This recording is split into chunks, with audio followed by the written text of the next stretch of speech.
Palavra da Verdade, com Hernandes Dias Lopes. 2 Reis, capítulo 20, por favor. Eu vou ler com vocês do verso 1 ao verso 11.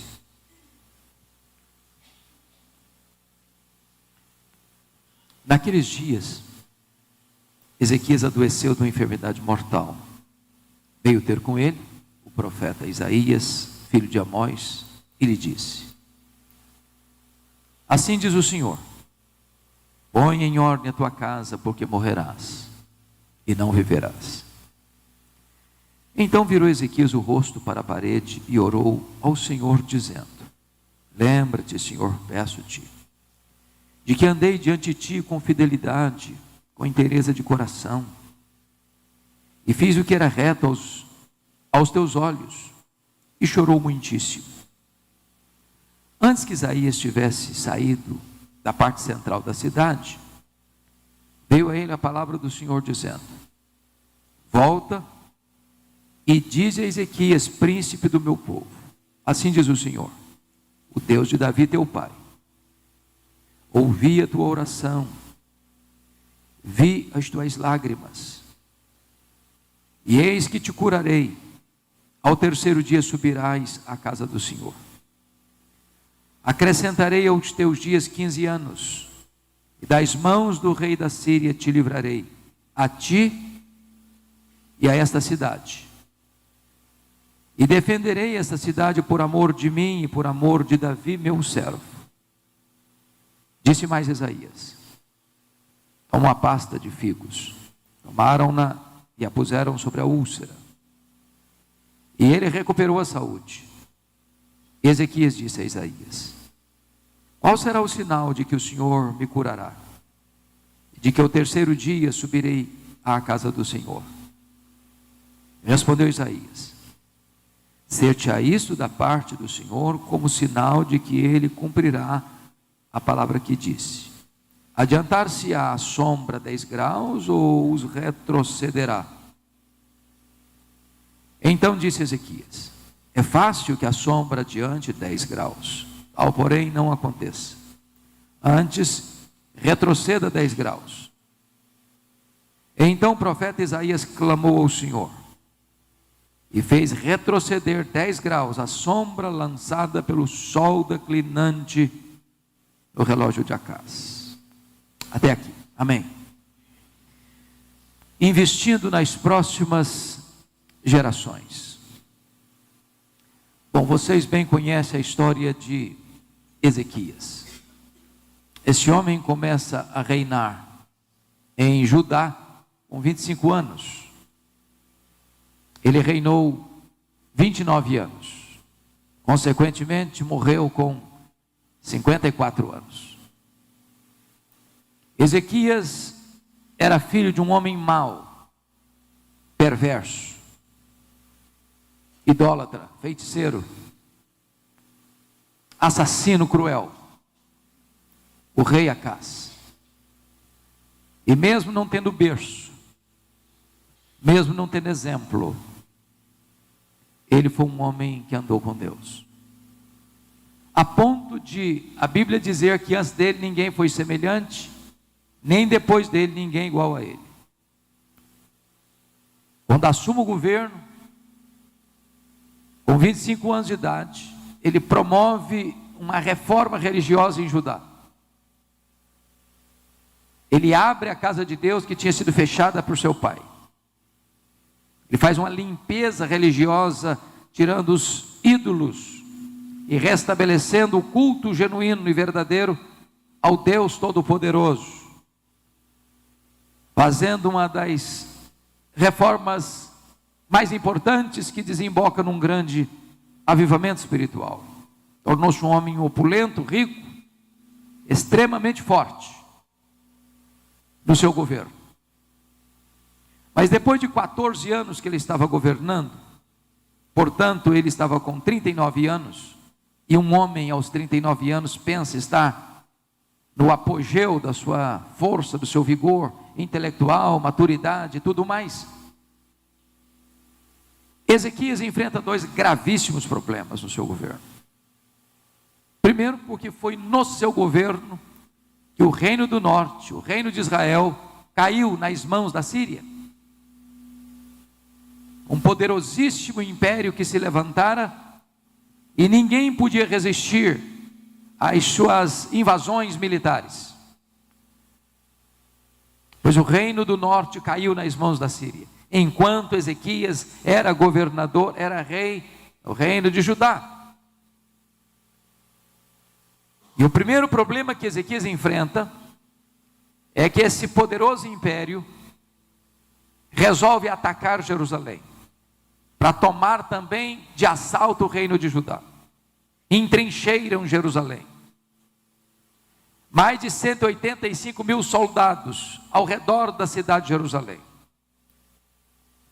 E manda uma carta para Ezequias afrontosa: renda-se, porque nenhum rei jamais pôde resistir à nossa invasão, nenhum Deus pode livrar você da nossa mão. Pois Ezequias está com esse grande problema, não tem tempo para resistir, não tem força militar capaz de resistir ao poder deste grande império que está para assaltar e dominar Jerusalém. Se isso não bastasse, com 39 anos de idade, Ezequias fica doente, uma úlcera. Mesmo ele sendo rico, mesmo ele tendo tantos recursos da época disponíveis, ninguém conseguiu tratar da sua enfermidade. E foi nessa conjuntura que Deus mandou Isaías à sua casa, o profeta. E o profeta chega com um recado urgente, um comunicado, uma ordem.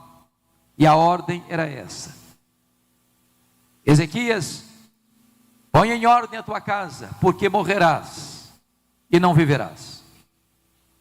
Isso é um ultimato. Só sobrou para o rei uma parede, e para a parede ele se voltou.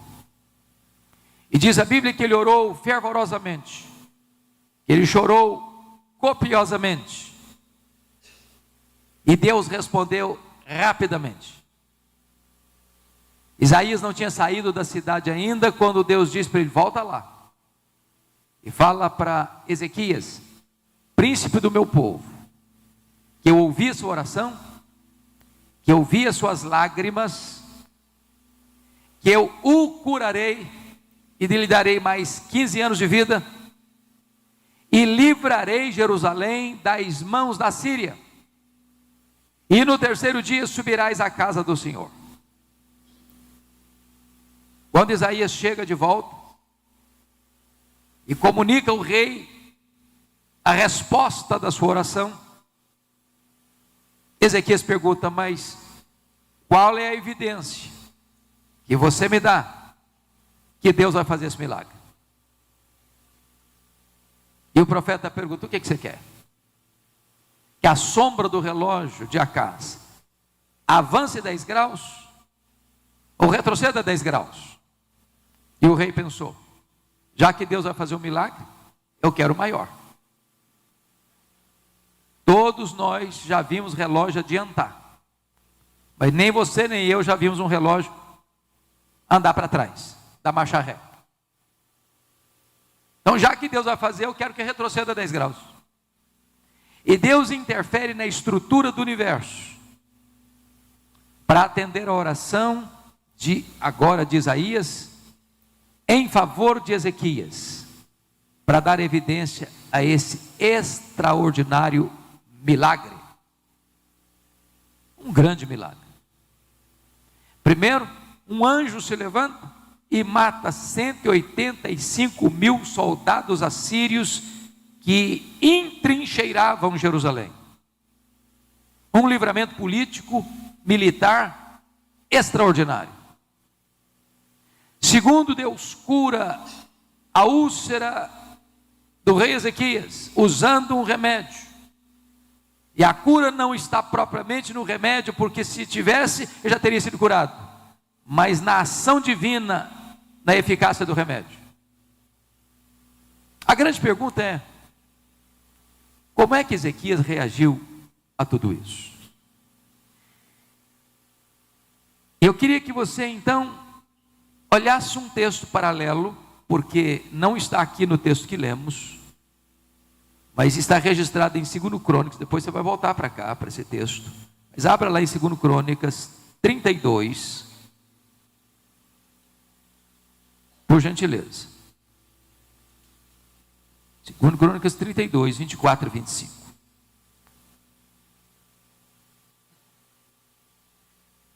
Está escrito assim: naqueles dias, adoeceu Ezequias mortalmente. Então orou o Senhor, que lhe falou, e lhe deu um sinal. Agora, notem o verso 25. Mas Ezequias não correspondeu, ou não correspondeu Ezequias aos benefícios que lhe foram feitos, pois o seu coração se exaltou, pelo que houve ira contra ele e contra Judá e Jerusalém. Então agora volte para 2 Reis 20, por favor. Irmãos amados, por que o coração dele se exaltou? Mas em que contexto o coração dele se exaltou? E a resposta está no capítulo 20, a partir do verso 12. Está escrito que esse milagre na vida de Ezequias foi tão insólito, tão extraordinário, que isso reverberou para além das fronteiras de Israel, de Judá. E havia um novo império que estava se formando, que haveria de se fortalecer, que haveria de inclusive conquistar o império assírio, que era o império babilônico. E quando o rei da Babilônia escutou sobre esse milagre, sobre essa intervenção divina, ele manda uma comitiva diplomática, com cartas do rei, com presentes do rei, para se solidarizar com o rei Ezequias, diante de um fato tão extraordinário. E agora você vai ver comigo o que aconteceu. Preste atenção. Verso 12. Nesse tempo, 20 e 12. Merodach-Baladã, filho de Baladã, rei da Babilônia, enviou cartas e um presente a Ezequias, porque soube que estivera doente. Ezequias se agradou dos mensageiros e lhes mostrou toda a casa do seu tesouro: a prata, o ouro, as especiarias, os óleos finos, seu arsenal e tudo quanto se achava nos seus tesouros. Nenhuma coisa houve, nem em sua casa, nem em todo o seu domínio, que Ezequias não lhes mostrasse. O ponto aqui é o seguinte: quando essa comitiva estrangeira chega,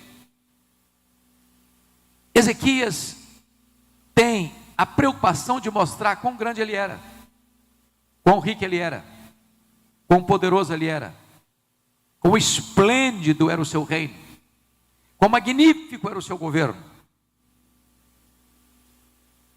Mas não tem uma palavra sequer de Ezequias de exaltação a Deus, de reconhecimento de que tudo isso viera das mãos de Deus. Ele se exaltou, ele se autopromoveu, ele se engrandeceu, mas ele não deu a honra e a glória ao Deus que lhe curou e que libertou o seu reino. E diz a Bíblia, isso foi mal aos olhos do Senhor. Isso desperta a ira de Deus contra ele, contra Judá e contra Jerusalém. Sabe o que acontece? Deus manda novamente Isaías à casa dele, agora com uma outra mensagem. Qual mensagem? Confira comigo. Verso 14. Então Isaías, o profeta, veio ao rei Ezequias e lhe disse: que foi que aqueles homens disseram? E de onde vieram a ti? Respondeu Ezequias: de uma terra longínqua. Vieram da Babilônia.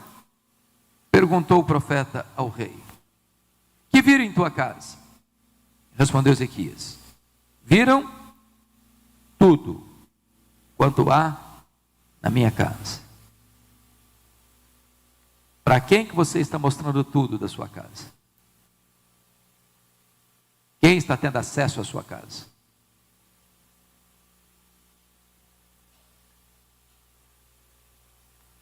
Coisa nenhuma há nos meus tesouros que eu não lhes mostrasse. Verso 16, então disse Isaías a Ezequias: ouve a palavra do Senhor. Esse recado é muito duro. Eu peço que você preste bem atenção no que o profeta diz para ele. 17. Eis que virão dias em que tudo quanto houver em tua casa, com o que entesouraram teus pais até o dia de hoje, será levado para a Babilônia. Não ficará coisa alguma, disse o Senhor. Bom, isso é uma tragédia. O que Deus está dizendo por meio de Isaías é o seguinte: olha, o que foi ajuntado até hoje, Ezequias, o que você, que é um rei muito rico, ajuntou e vai ajuntar ainda, e o que as futuras e pósteras gerações também vão ajuntar, essa Babilônia, diante de quem você se engrandeceu e não deu a Deus a glória, virá. E sabe o que vai acontecer, Ezequias? Eles vão levar tudo isso embora. Judá vai ser espoliada, Jerusalém vai ser saqueada, e eles vão levar todos esses tesouros que você deles se orgulhou e não deu a Deus a honra e a glória. Eles vão levar, vão pilhar a cidade. Mas o pior não tinha acontecido. Preste atenção no verso 18. Dos teus próprios filhos que tu gerares, tomarão, para que sejam eunucos no palácio do rei da Babilônia. Que Deus está dizendo para ele o seguinte: olha, dos teus próprios filhos que tu gerares, serão levados cativos, escravos e mais.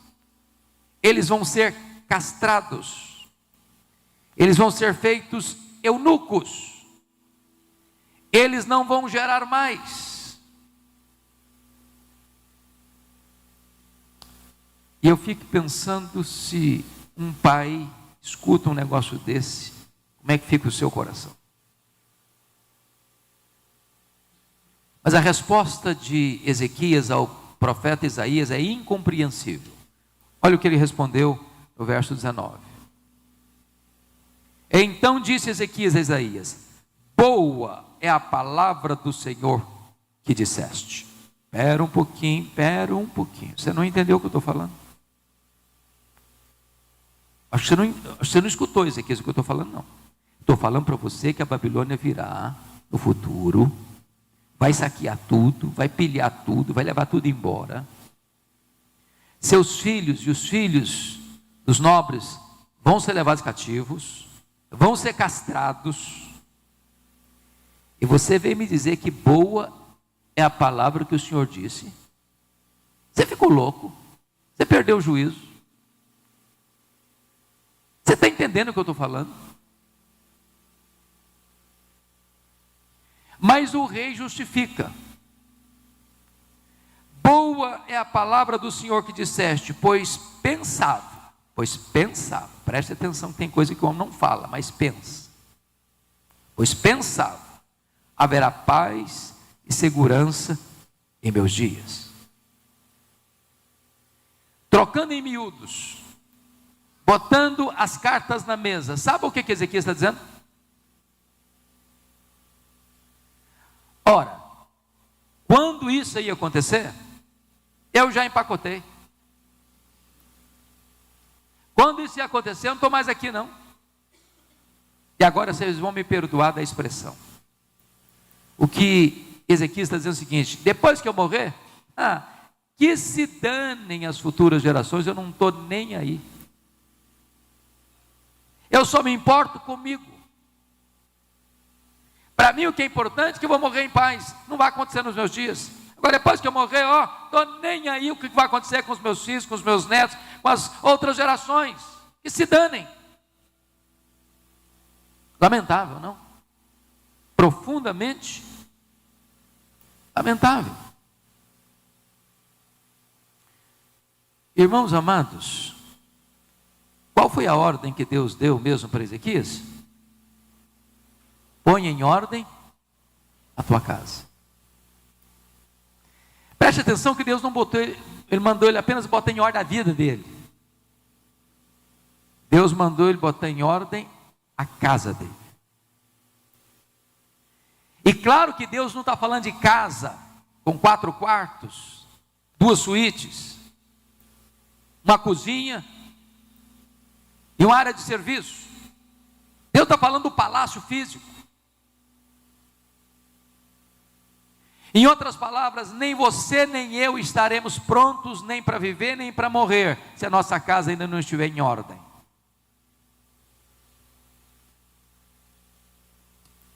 Agora vamos ao capítulo 21 para entendermos isso. No capítulo 20, verso 21, está escrito assim: descansou Ezequias com seus pais, e Manassés, seu filho, reinou em seu lugar. Verso 20, capítulo 21. Tinha Manassés 12 anos de idade quando começou a reinar, e reinou 55 anos em Jerusalém. Então vamos chegar a uma matemática aqui. Quantos anos deu a Ezequias? Deus deu a Ezequias? 15 anos. Com quantos anos Manassés começou a reinar? 12 anos. Qual foi a conclusão que você chegou?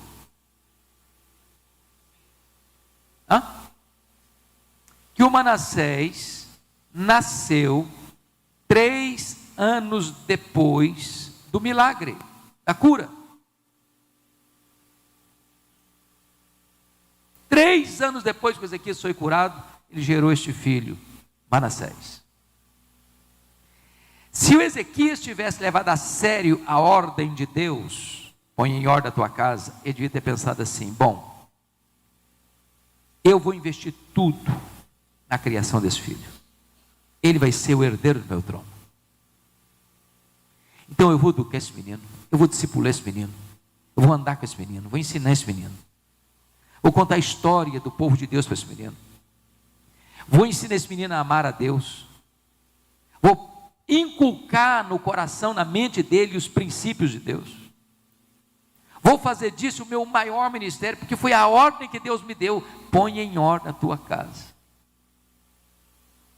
Agora vamos ver como é que foi esse menino.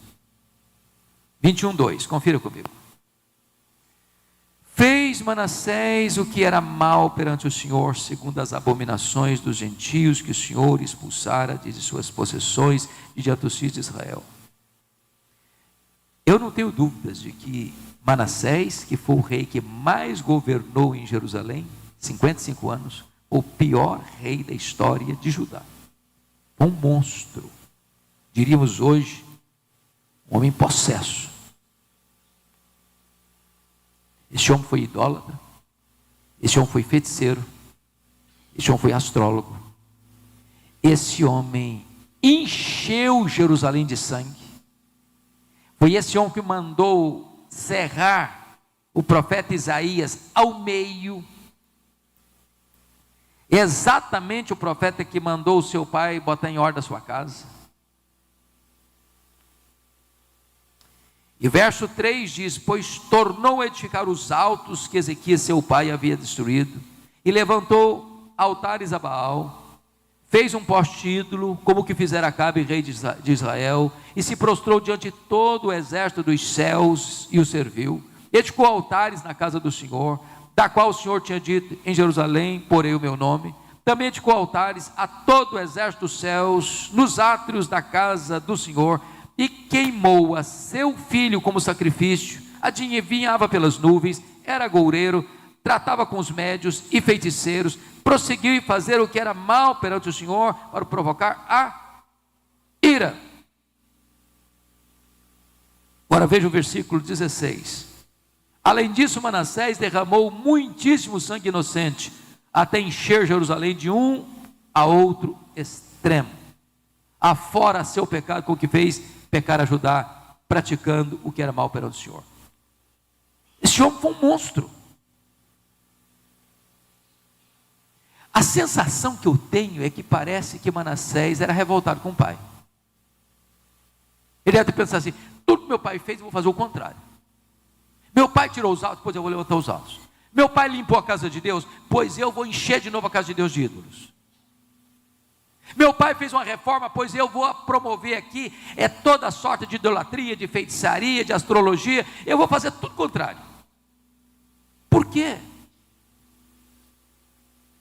Porque certamente Ezequias negligenciou a ordem que Deus deu para ele. Põe em ordem a tua casa.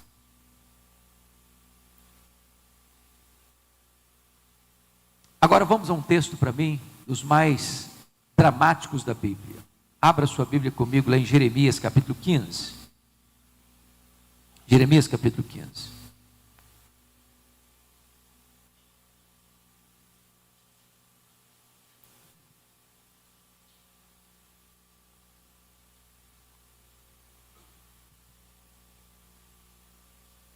Vocês se lembram de que o profeta Isaías disse que viriam dias em que a Babilônia viria para saquear tudo, para levar os filhos como escravos e castrá-los?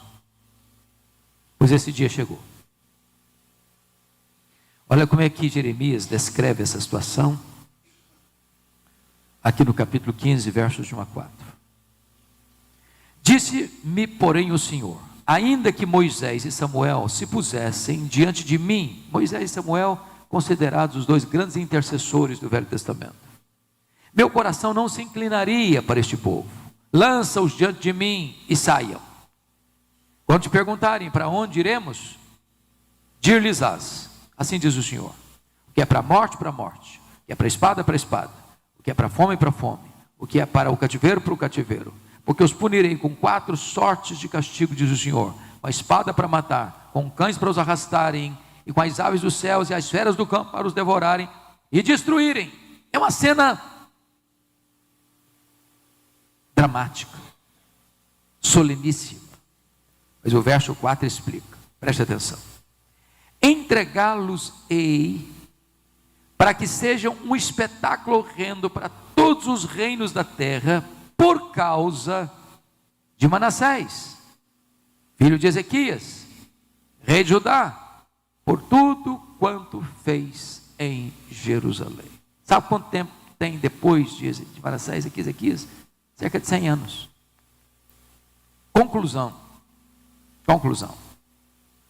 Sabe onde nasceu o cativeiro babilônico? Que destruiu o templo de Jerusalém, que arrasou com a cidade de Jerusalém, que levou o povo de Judá para 70 anos de um amargo cativeiro.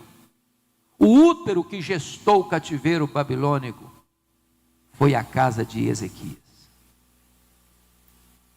Põe em ordem a tua casa. Ele não obedeceu a esta ordem.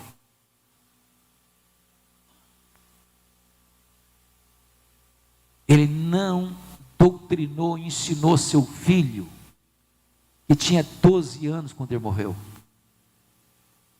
Se nós falharmos em dar as instruções aos nossos filhos quando são criança, talvez mais tarde, nós não vamos conseguir mais.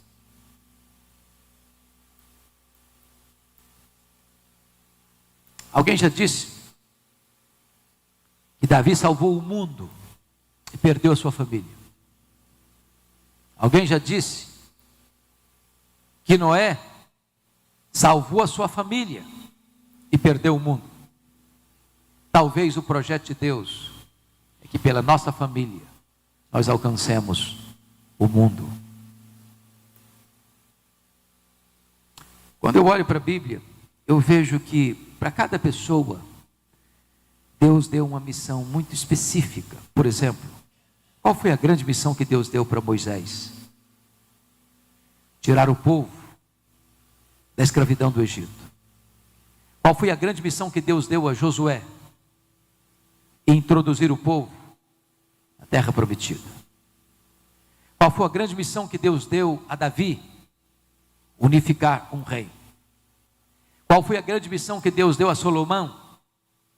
Construir o templo de Jerusalém. Qual foi a grande missão que Deus deu a Neemias? restaurar os muros de Jerusalém. Qual foi a grande missão que Deus deu a João Batista? Preparar o caminho do Senhor, para que ele se manifestasse. Qual foi a grande missão que Deus deu a Pedro? Abrir a porta do evangelho a judeus e gentios. Qual foi a grande missão que Deus deu a Paulo? Levar o evangelho a todos os rincões da terra. Agora uma pergunta: qual foi a grande missão que Deus deu a Abraão, o pai dos crentes, o pai da fé? Vamos dar uma olhadinha nisso? Abra sua Bíblia comigo lá em Gênesis 18. Gênesis 18.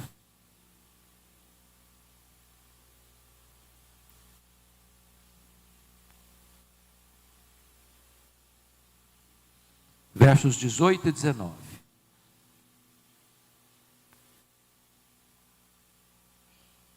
Está escrito: visto que Abraão certamente virá a ser uma grande e poderosa nação,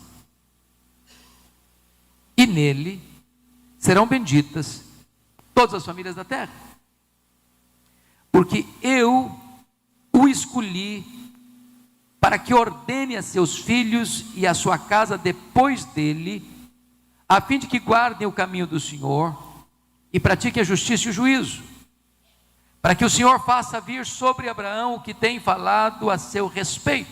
Preste atenção, por favor, no verso 19. Por que que Deus escolheu Abraão? Para que Deus escolheu Abraão? Para quê? A fim de que guardem, a fim de que ordene a seus filhos e a sua descendência depois dele. Seus filhos e a sua descendência depois dele, a fim de que guardem o caminho do Senhor e pratiquem a justiça e o juízo. Mas vamos parar um pouquinho agora.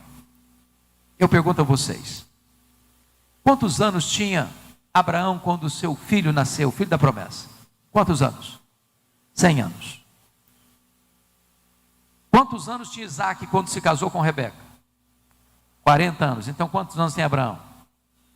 140. A Rebeca era estéril, Isaac orou por ela quanto tempo? 20 anos. Então quando os meninos nasceram, Esaú e Jacó, os netos de Abraão, quantos anos tinha Isaac? 60 anos. Quantos anos tem Abraão? 160 anos. Com que idade Abraão morreu? 175 anos. Então quantos anos Abraão teve para conviver com os netos? 15 anos. Para um pouquinho, Deus, eu não estou entendendo. O Senhor está dizendo que o Senhor me chamou com um propósito, para que eu ensine os filhos, os meus descendentes futuros. E eu só tenho 15 anos, já no finalzinho da vida, meio capengando já de forças, para ensinar isso.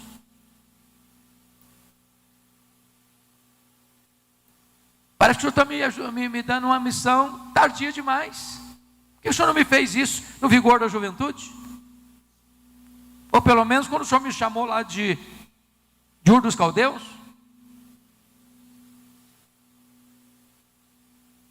Como é que Abraão cumpriu isso? Porque veja você que o projeto de Deus está claro no verso 19. Porque eu escolhi para que ordene a seus filhos e a sua casa depois dele. Bom, então vamos entender algo maravilhoso. Abra sua Bíblia comigo em Hebreus 11, 13.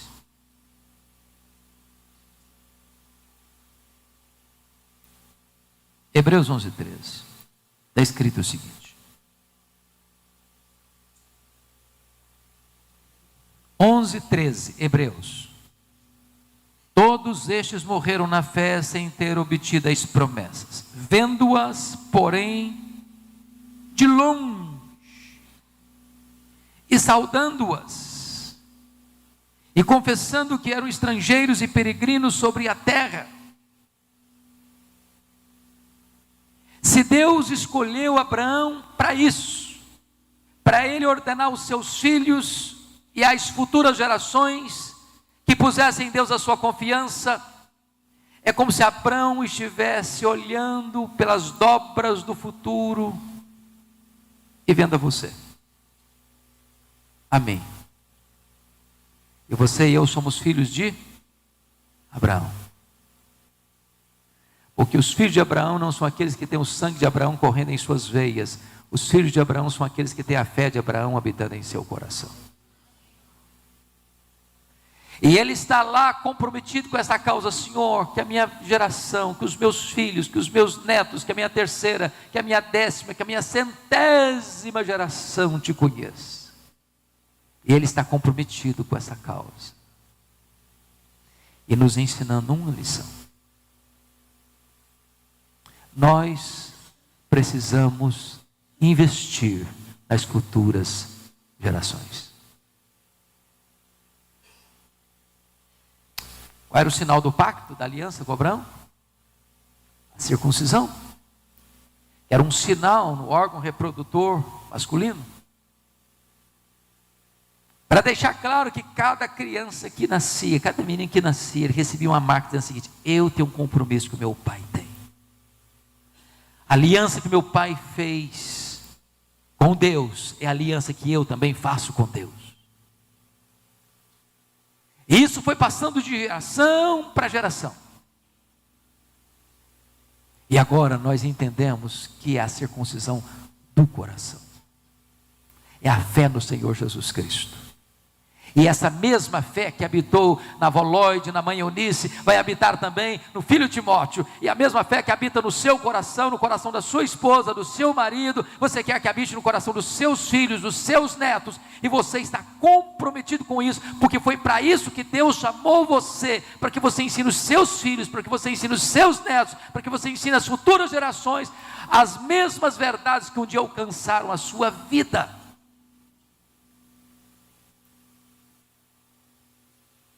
Irmãos, nós vivemos uma geração que está perdendo isso. Nós lutamos com muito mais afinco em dar uma casa boa para os nossos filhos, em dar roupas boas para os nossos filhos, em pagar uma escola boa para os nossos filhos, em lidar para que os nossos filhos tenham um sucesso profissional, do que estamos empenhados na mesma proporção ou numa proporção maior ainda em ver os nossos filhos convertidos ao Senhor Jesus Cristo. Nós não podemos abrir mão de ver as futuras gerações comprometidas com o nosso Deus. Se há um homem que me chama muita atenção na Bíblia, e você certamente o admira também, é Samuel. Eu queria levar você para 2 textos na vida de Samuel emblemáticos. Abra lá em 1 Samuel capítulo 12.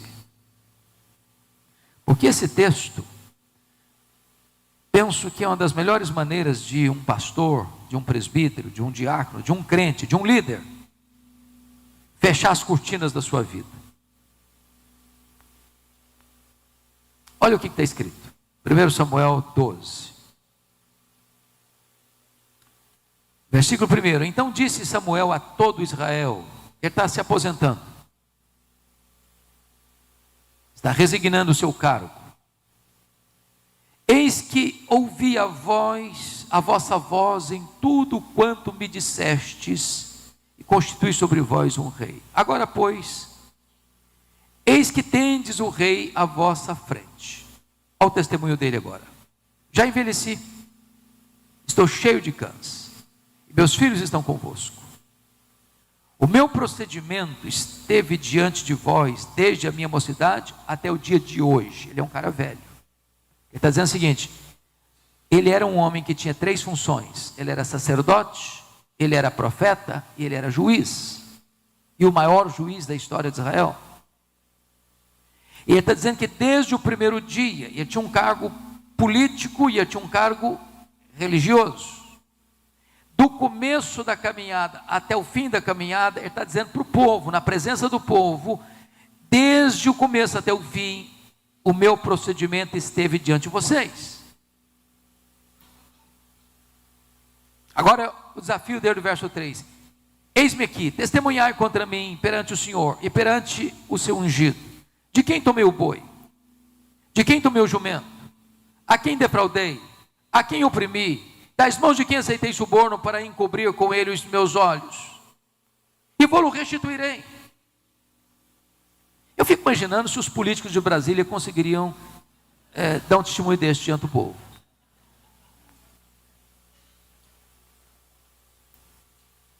Camarada passa a vida inteira dele pública, sem deixar mácula, sem nada debaixo do tapete, sem nenhuma situação de falcatrua, de aproveitamento, de enriquecimento ilícito. Olha o que o povo respondeu para ele no verso 4. Então responderam: em nada nos defraudaste, nem nos oprimiste, nem tomaste coisa alguma das mãos de ninguém. E ele lhes disse: o Senhor é testemunha contra vós outros, e o seu ungido é hoje testemunha de que nada tendes achado nas minhas mãos. E o povo confirmou: Deus é testemunha. E você diz: é assim que eu gostaria de também fechar as cortinas da minha vida. Belíssimo testemunho. Mas, entretanto, porém, todavia, entre mentes, há algo complicado na vida de Samuel. Volta lá comigo para o capítulo 8 deste livro. Capítulo 8.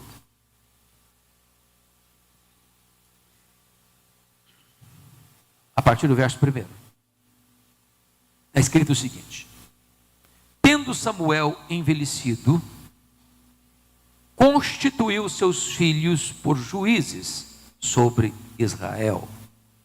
Achou estranho alguma coisa aqui? Quem constituía juízes em Israel? Quem?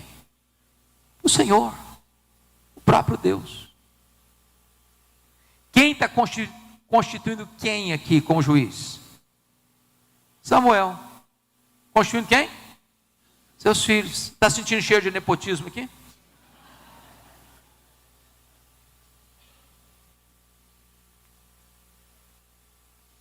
Mas quem eram os filhos de Samuel? Confira comigo, verso de número 3. Porém seus filhos não andaram pelos caminhos dele. Antes se inclinaram à avareza e aceitaram subornos e perverteram o direito. Para só um pouquinho para entender uma coisa. Qual foi o ponto forte do testemunho de Samuel diante do povo? Não deu suborno, íntegro, não pegou um centavo do Estado, do erário. Eu fico até imaginando que os meninos cresceram vendo o pai lidar com muita grana. Ele era juiz. E eles talvez, coitados, passando uma magrela em casa. Não é possível. Papai lida com tanto dinheiro, não passando aperto aqui em casa. Quando a gente ocupar o lugar do papai com a gente, vai ser diferente. Nós vamos aproveitar. O que é isso? É muita grana.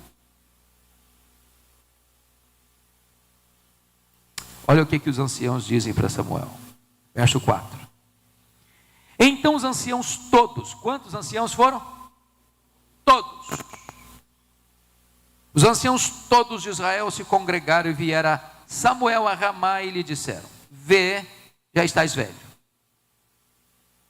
e teus filhos não andam pelos teus caminhos. Constitui-nos, pois, agora um rei sobre nós, para que nos governe, como tem todas as nações. Sabe o que eles estão dizendo para Samuel? Os anciãos: Samuel, você está quase empacotando, já com o pé na cova. Se você vivesse mais 50 anos, Samuel, nós estamos fechados com você. Você é o cara. Exemplo de vida, íntegro. Durante todo o seu governo, nós não temos uma vírgula de reclamação da sua administração. Agora, Samuel, seus filhos não são flor que se cheira. Seus filhos não têm o mesmo estofo moral e espiritual que você tem.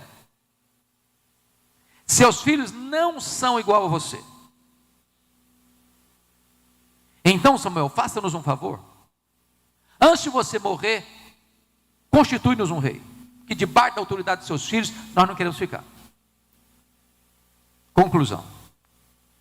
Assim como no futuro lá, o cativeiro babilônico foi gestado no ventre da casa de Ezequias, a monarquia em Israel, rejeitando o governo de Deus, a teocracia, nasceu dentro da casa de Samuel. Por quê? Porque Samuel cuidou de todos,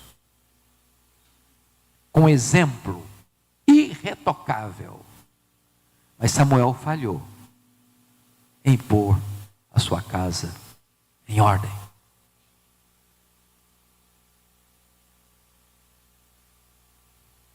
Ô, irmãos, eu não sei se esse negócio mexe com vocês.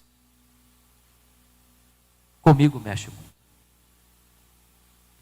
Porque os nossos filhos podem ser um fenômeno de sucesso no mundo.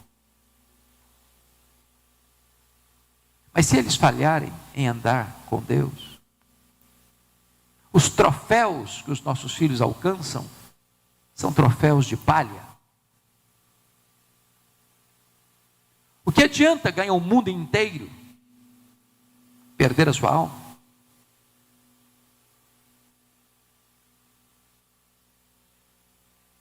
A sensação que eu tenho é que nós estamos numa corrida de revezamento.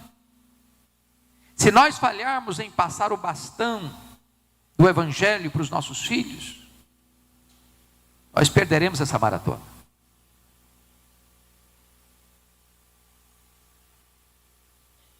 E nós estamos vivendo dias onde a fé cristã está sendo atacada, a cristofobia aumentando.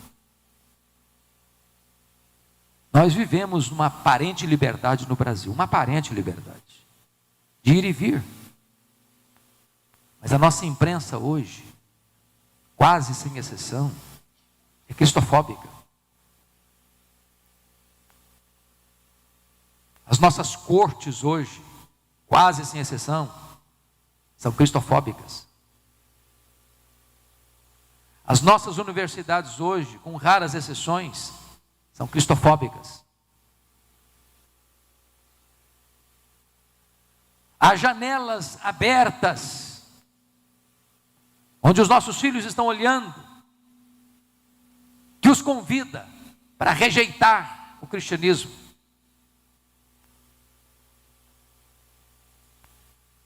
Olha comigo, por exemplo, que celebramos este ano 502 anos de reforma. Você vai para a Europa hoje, o berço da reforma, não tem mais motivo de celebrar a reforma. Eu tenho rodado pela Europa. Tenho ido com frequência à Holanda. A Holanda até 1960, o povo frequentava a igreja. Hoje os templos estão lá, mas vazios. Vazios. De vez em quando, uma peça musical, uma palestra social, mas os crentes não vão mais para a igreja. Por quê? Porque os pais falharam em passar o bastão do Evangelho para os seus filhos. Nós somos a Escócia de John Knox, a Escócia berço do presbiterianismo. Chegamos em Edimburgo, na praça principal, um templo belíssimo. Quando entramos no templo, não tinha púlpito nem bancos, porque o templo era um bar, onde as pessoas se reuniam para beber e para dançar. Preservar a estrutura do templo. As pessoas não estão mais na igreja. Vamos para a Inglaterra dos grandes avivamentos, a Inglaterra de John Wesley, de George Whitefield, a Inglaterra de William Carey, de William Wilberforce, de John Owen, a Inglaterra de John Charles Ryle, a Inglaterra de Charles Haddon Spurgeon, a Inglaterra de Mark Lloyd Jones, de John Stott. Hoje menos de 4% dos ingleses frequentam a igreja evangélica. Os nossos templos estão sendo vendidos e transformados em bares, em boates, em museus, em mesquitas muçulmanas. Por quê? Porque os pais falharam em passar o bastão do Evangelho para os seus filhos.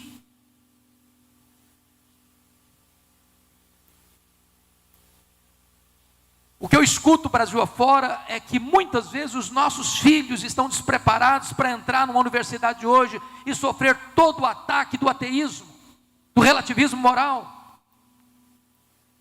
E estatisticamente mais de 50% dos nossos jovens que entram numa faculdade perdem a sua fé.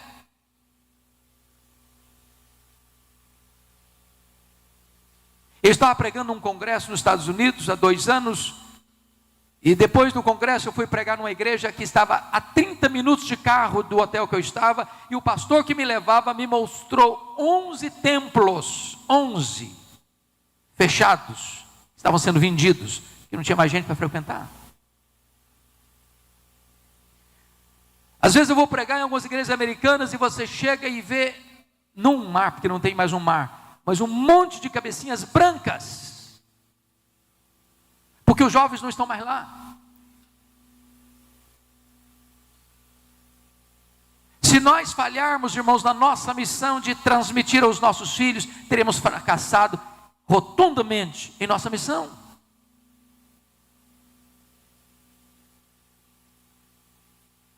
Eu queria, antes de encerrar, ler com vocês alguns textos, ou relembrar alguns textos. Primeiro, lá em Deuteronômio 6, vocês conhecem tão bem, 4-9, estas palavras que hoje eu te ordeno estarão no teu coração. Ouve, ó Israel, o Senhor nosso Deus é o único Senhor. Estas palavras que eu hoje te ordeno estarão no teu coração, e tu as inculcarás ao coração dos seus filhos. Em outras palavras, irmãos, não dá para educar os nossos filhos e ensiná-los a não ser com exemplo. Se os nossos filhos verem em nós inconsistência, eles perderão o ânimo de andar com Deus. Põe em ordem a tua casa. Pense comigo, por favor. Salmo 44, primeiro. Olha o que está escrito aí. Ouvimos, ó Deus, com os próprios ouvidos, nossos pais nos têm contado o que outrora fizeste em seus dias. Eu pergunto a você, qual a última vez que você chamou seus filhos para contar para eles o que Deus tem feito na sua vida? O que Deus já fez na sua história?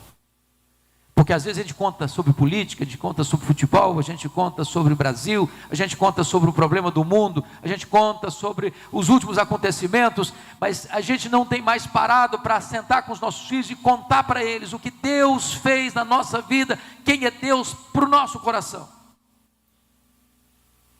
Qual foi a última vez que você pegou seus netos no colo para contar para eles o que Deus tem feito na sua vida? Está escrito lá em Provérbios 22:6, ensina a criança, não o caminho que ela quer andar. Ensina a criança, não o caminho que ela deve andar, mas ensina a criança no caminho, é andando com ela, é sendo exemplo para ela, sendo modelo para ela. Mas eu quero encerrar com 2 textos, esses eu gostaria que você abrisse comigo. O primeiro deles é Salmo 78.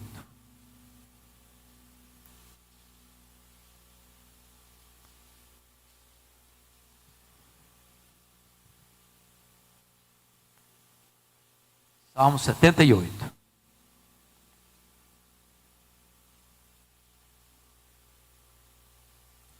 Verso 3. O que ouvimos e aprendemos, que nos contaram nossos pais, não encobriremos a seus filhos. Contaremos à vindoura geração os louvores do Senhor e o seu poder e as maravilhas que fez. Verso 6. A fim de que a nova geração os conhecesse, filhos que ainda hão de nascer, se levantassem e por sua vez os referissem aos seus descendentes, para que pusessem em Deus a sua confiança. Você tem um privilégio, versículo 3, você ouviu, seus pais contaram para você. Quem é filho de crente aqui? Pais crentes, levanta a mão. Louvado seja Deus, somos privilegiados. Nossos pais nos contaram essa história. Mas privilégio implica numa promessa, no versículo 4, não encobriremos aos seus filhos. Mas privilégio e promessa precisa passar por um plano. Nós contaremos à vindoura geração os louvores do Senhor, o seu poder. Não fica só seus filhos, não, seus netos, terceira geração, quarta geração.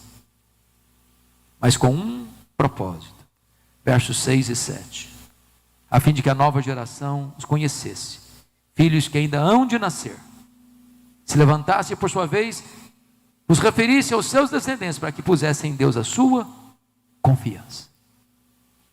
Nós precisamos investir nas futuras gerações. E o último texto que eu quero partilhar com vocês, 2 de Pedro, capítulo 1, versos 14 e 15. Abra comigo. Segunda carta de Pedro, 1, 14 e 15. Pedro está morrendo. Aliás, Jesus tinha profetizado que ele morreria crucificado, lá em João 21, 18 e 19. E ele agora está no corredor da morte, como Paulo estava quando escreveu 2 Timóteo. E olha o que ele vai escrever aí no verso 14. Certo de que estou prestes a deixar o meu tabernáculo, estou prestes a morrer, como efetivamente nosso Senhor Jesus Cristo me revelou, lá em João 21, 18 e 19. Mas ele diz assim: mas de minha parte, esforçar-me-ei, de que maneira? Diligentemente, por fazer que a todo tempo, mesmo depois da minha partida, ou seja, mesmo depois da minha morte, conserveis lembrança de tudo. Entenderam o que estou falando aqui? Pastor Lutero, o que nos deixa o coração consolado é que quando Jesus nos chamar, o nosso ministério não terá sido encerrado. Pedro tem tanto compromisso com as futuras gerações, está tão apaixonado com esse ministério da pregação, que ele está dizendo o seguinte: eu me esforço, estou morrendo, já estou deixando meu tabernáculo, já vou partir para o martírio, eu vou ser crucificado, mas eu ainda estou empenhado numa causa. Sabe qual é a causa? É que depois que eu morrer, o que eu ensinei para vocês continue reverberando no coração de vocês. Eu vou morrer, mas o meu ministério vai continuar. A minha voz vai se calar, mas a palavra de Deus vai continuar gritando altissonantemente no coração de vocês. Eu vou morrer, mas o meu compromisso com as futuras gerações vai permanecer viva na mente, no coração de vocês. Irmãos, quem sabe nós hoje fizéssemos uma renovação do nosso compromisso com o nosso Deus, para que os nossos filhos se voltem para o Senhor, para que eles sejam cheios do Espírito Santo de Deus. Nós não geramos filhos para a morte, nós não geramos filhos para o cativeiro, nós não geramos filhos para serem escravos do diabo, nem para servirem o mundo, nem para povoar o inferno. Os nossos filhos são herança de Deus, os nossos filhos são promessa de Deus, e nós não podemos abrir mão deles, para que também tenhamos a bênção de saber que as futuras gerações terão igrejas vivas, cheias do Espírito Santo. Que os nossos filhos sejam mais crentes do que nós, e que eles possam levantar bem alto a bandeira do Evangelho. Nós temos 5 minutos para orar. Talvez nós pudéssemos, diante do que Paulo recomendou aos Efésios, por esta causa, eu me ponho de joelhos diante do Pai, quem toma o nome de toda a família, tanto nos céus como sobre a terra. Vamos nos ajoelhar um pouquinho. Vamos colocar os nossos filhos, os nossos netos, os filhos que ainda vão nascer. E você vai começar a orar pelos seus netos. Você que nem filhos ainda tem. Ou se não os tem, adote-os. Se não biologicamente, adote-os espiritualmente. E ore por eles. E peça a Deus para que a sua descendência seja bem-aventurada na terra e conheça o Senhor. Vamos orar. Se você puder, se ajoelhe onde você está.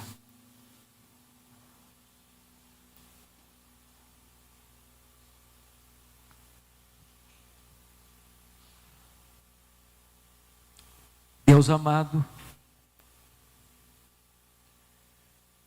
depois da salvação que nos deste em Cristo, o nosso maior tesouro é a nossa família. Tu colocaste em nossas mãos filhos e filhas,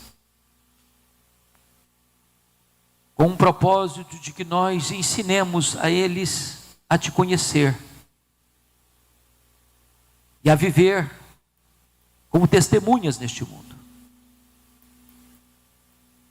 Nós não temos o poder de converter o coração dos nossos filhos a ti. Por isso nós pedimos, ó Espírito Santo de Deus, manifesta-te salvadoramente aos nossos filhos, abrindo-lhes os olhos da alma, tocando-lhes com o toque regenerador do Espírito Santo, para que aqueles que ainda não foram convertidos o sejam, aqueles que já foram convertidos que sejam cheios do Espírito Santo. E permita, Deus, que nesta maratona de revezamento nós não falhemos em passar o bastão do Evangelho para os nossos filhos, para os nossos netos, para as futuras gerações. Meu Deus, nós te pedimos que os nossos filhos e os nossos netos sejam mais crentes do que nós, mais cheios do Espírito Santo do que nós, que a igreja de amanhã seja uma igreja mais viva, mais operosa e mais cheia do teu poder do que a igreja de hoje. E que, Senhor, nós possamos olhar como Abraão ao longe, contemplar a tua promessa e saudá-la, entendendo, Deus, que tu hás de nos dar uma descendência de semente santa para te conhecer e te fazer conhecido neste mundo. Abençoa os casais aqui presentes. Tu que conheces a família de cada um de nós, tu bem sabes como a nossa família precisa da tua graça. E nós queremos consagrar os nossos filhos a ti. Eles são teus, Senhor. Nós os entregamos a ti. E nós te pedimos que tu nos des graça para viver e para pregar para eles e para testemunhar a eles quão maravilhoso és tu. E dá-nos a bênção de vê-los, meu Deus, sendo levantados nessa geração para serem instrumentos nas tuas mãos, para levar a tua palavra até os rincões da terra.